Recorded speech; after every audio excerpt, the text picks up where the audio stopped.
ওর মতো আরো অনেক গরু থাকবো, ও জানি জিততে পারে, একটু দোয়া করে দাও। তোর মাস্তান জিতবো না তো কেডা জিতবো? আব্বা কি করো? এই তো মাস্তান একটু আদর করতেছি। মাস্তান না তো তুমি।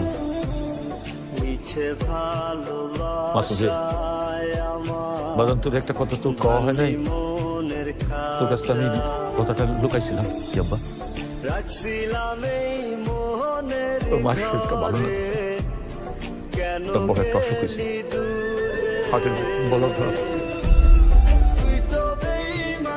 কি কো আব্বা? ডাক্তার বলছি যত জলদি পারি অপারেশন করতে। আমি মহাজনের কাছে গদিতে যাওয়া টাকার কথা কইছি, কিন্তু কইছে কবে দিব বুঝতে পারতেছি।